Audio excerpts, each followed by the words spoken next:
So for our theory assignment, we wrote a case study based on a patient experiencing hypoglycemia and hypothermia.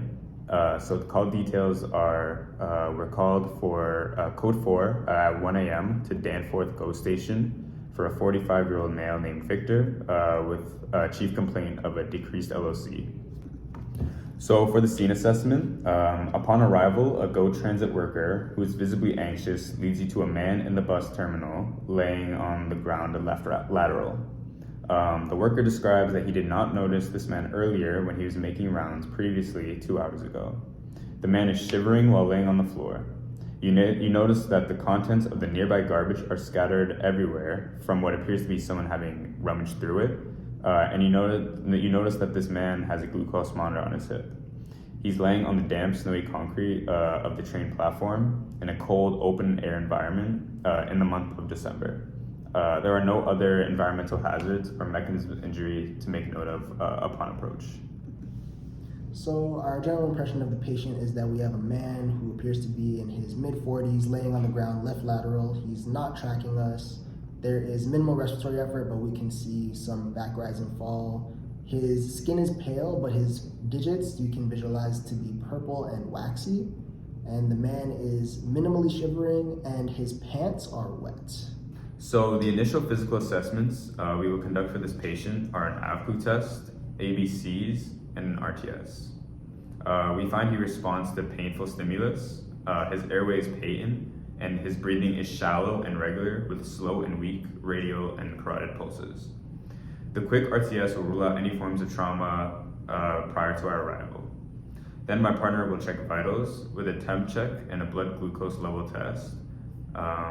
So the heart rate is 52, blood pressure is 98/58, the rest rate is 8, shallow and regular, the temperature is 33.1 degrees Celsius, the SpO2 is 90%, the blood glucose level test comes back at 2.3, his GCS is 9, and upon a lead 2 acquisition, comes back as sinus bradycardia. So along with my RTS, I will then perform an auscultation of the lungs, which reveals bilateral diminished air entry to the bases. Doing this, we want to ensure there are no present life threats or immediate physical considerations to note before transport. So this will then be followed by our extrication process, which includes fore and aftering the patient onto the stretcher, covering him in a blanket, and bringing him into the back of the ambulance.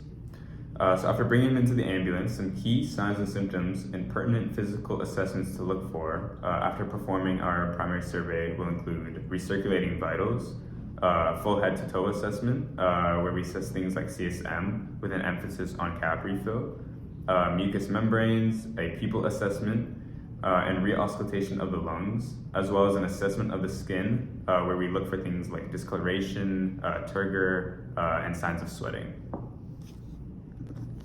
So some already established signs and symptoms that the patient is experiencing is that he's shivering, he has a decreased LOA, he's cyanotic, he has decreased cap refill, minimal respiratory effort, and diminished air entry to the bases of his lungs. So we established that he is hypoglycemic. So hypoglycemia comes with a decreased LOC, which is because neurons need oxygen and glucose to function. So without glucose, action potentials can't fire properly and neurons can't interpret signals the same way.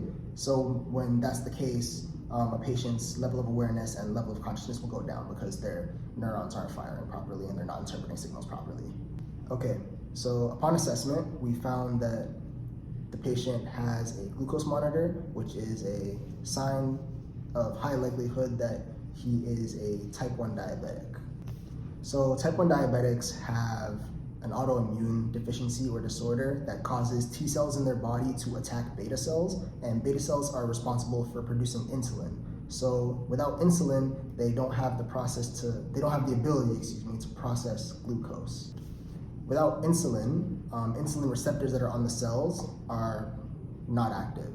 So without these insulin receptors, the glucose can't actually enter the cell, and this is what leads to cell starvation. So to add to the hypoglycemia, this patient is also hypothermic. So the general rule with hypothermia is that the mechanisms in the body will just begin to slow down the lower your temperature goes. So for every 1 degree loss of temperature, there is about a 6 to 7% decrease in CNS function, which means cellular metabolism will go down. There's going to be a decrease in the speed of conduction of action potentials, and there's going to be a decrease in cerebral blood flow, which is already bad because this patient already has decreased blood sugar, so the neurons in his brain can't function properly, which is made worse by the fact that his brain isn't getting blood and oxygen because of decreased cerebral blood flow because of his hypothermia. So we're presuming this patient to be in mild hypothermia, given his temperature being between 32 and 35 degrees Celsius, and the fact that he still has some mechanisms up that are helping him fight the hypothermia, such as his shivering, which we assessed in his general impression. Okay, so for our treatment plan, first, to treat the hypothermia, what is going to be important is removing the patient from the environment, as we talked about earlier. So removing him from the environment and covering him in a blanket as we remove him from the environment. And then when we get to the back of the truck, we're going to actively warm this patient. So we're going to put hot packs in his groin, his armpits, his neck. We're going to cover him in warm blankets. We're going to remove any wet clothing that we find, and we're going to turn up the heat in the ambulance as well. And along with that, we're going to administer oxygen because he has decreased cerebral blood flow because of the hypothermia, and his SpO2 is at 90. So we're going to administer 10 liters of oxygen via NRB. So we will treat his hypoglycemia with 1 milligram of dextrose, as he's over 25 kilograms, meets all the conditions, and is not contraindicated as per our standards. And he's also too altered to eat food on his own at this point. If we were IV certified, we can consider the possibility of exploring administering dextrose. After our glucagon administration, we will give him 15 milligrams of glucose paste 15 minutes after the initial dose of glucagon to stop the possibility of rebound hypoglycemia. So some high yield questions that we could ask is we could ask the bystander of his observations prior to our arrival. When the patient kind of rouses and is able to communicate with us, we can ask him when the last time he ate or drank was, and did he take any medications with it, like his insulin with food. We can ask him how long he was outside for.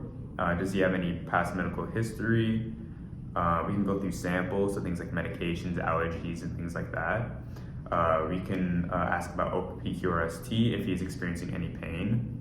We can ask if he fell on his head or if he fell at all. We can explore the possibility if he takes any substances or alcohol or anything like that. We could ask him if he has any bowel or urine changes just to rule out some differentials. And we could ask him if his Dexcom is usually effective and is usually working. So after the patient rouses from our treatment, we can do a full AVPU and GCS testing, as well as a neuro assessment and recheck his blood glucose level.